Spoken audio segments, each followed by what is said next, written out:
Princess Leonor's yes that shook Spain, royal approval crisis. You know how royal love stories usually go. A smile, a bow, a perfect match approved by tradition. But this time, everything broke. Because the yes Princess Leonor whispered in private became the one word that sent shockwaves across Spain. And what happened next? No one inside the palace was prepared to face. Princess Leonor, the future Queen of Spain, had been raised for responsibility. The crown shaped her childhood, defined her adolescence, and now, at the threshold of adulthood, it attempted to control her heart. But love does not follow protocol. And when she said yes, her world, and the world watching her, spun out of its carefully curated orbit. Here is the story of the yes that shook Spain.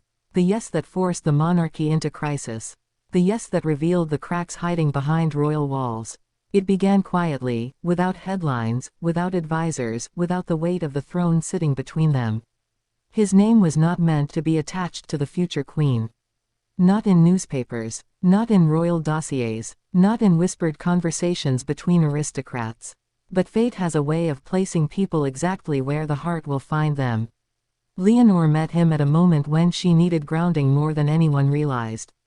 The intensity of her training, the pressure of public scrutiny, the expectation of perfection, these things created a loneliness that no royal title could solve. And he entered her life not with fanfare but with sincerity.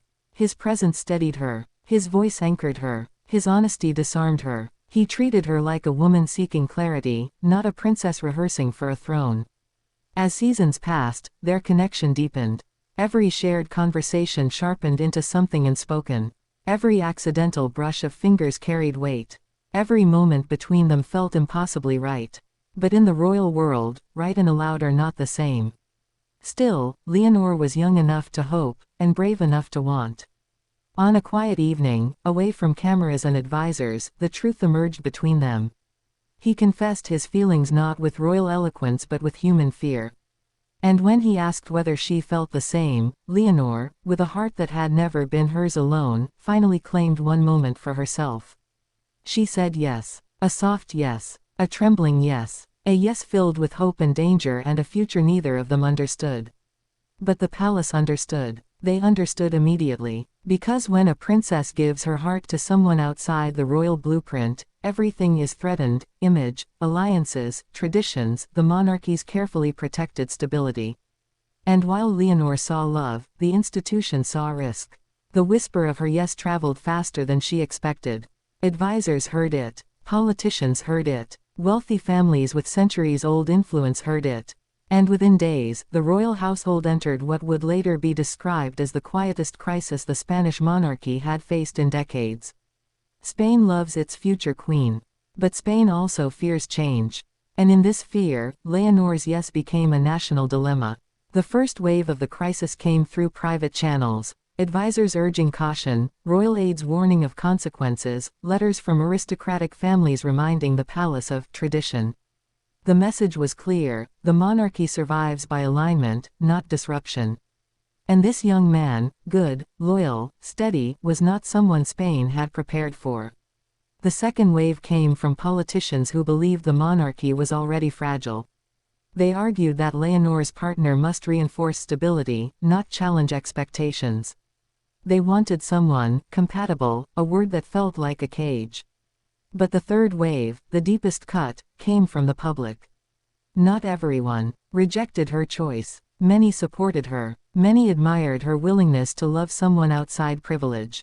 But louder voices emerged, voices worried about status, heritage, influence. Voices that believed a queen should marry according to duty, not desire.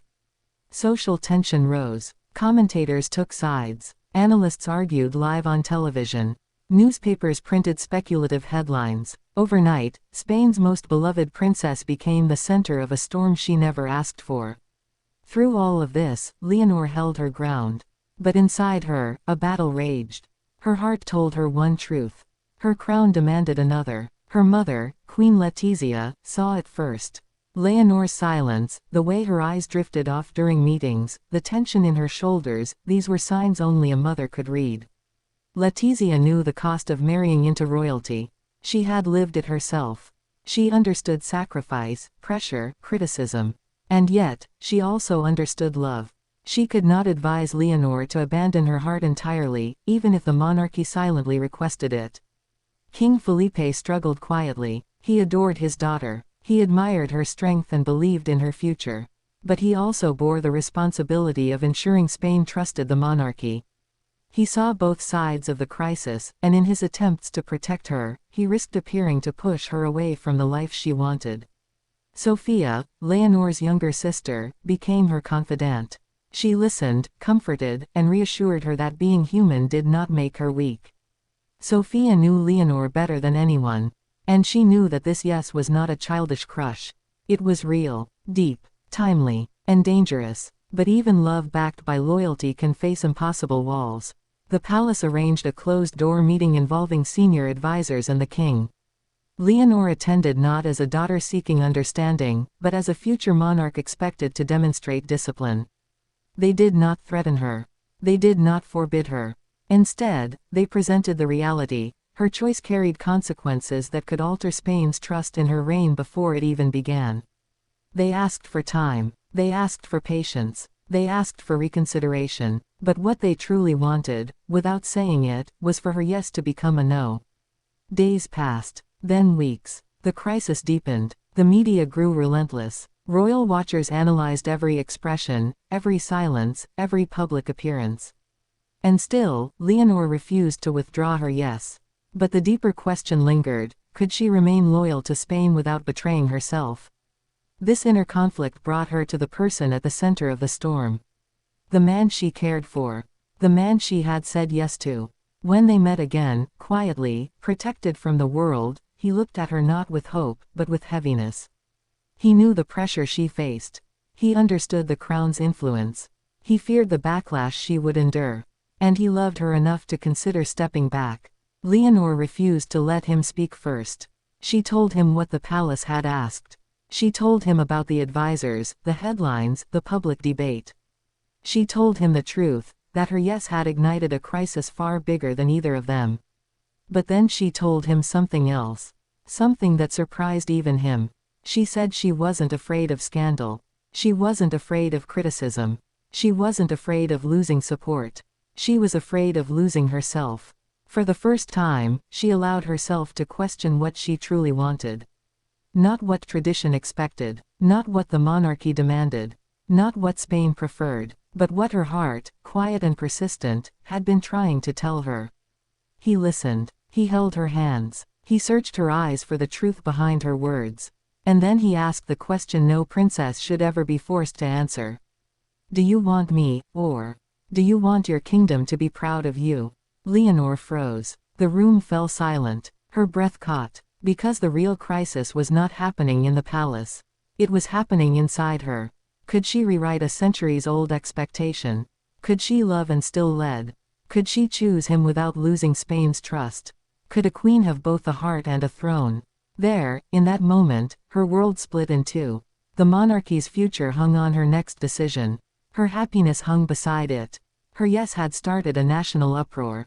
But what she chose next would determine whether history remembered her as the queen who obeyed tradition, or the queen who dared to reshape it. She closed her eyes. She breathed. And she prepared to speak the words that would define the rest of her life. But that is where the moment remains suspended. Not because the story lacks an ending, but because some decisions are too powerful to reveal in a single breath. The yes that shook Spain was only the beginning. The crisis it unleashed became a catalyst for something deeper. A transformation not just of a princess, but of a future queen learning to balance love and destiny.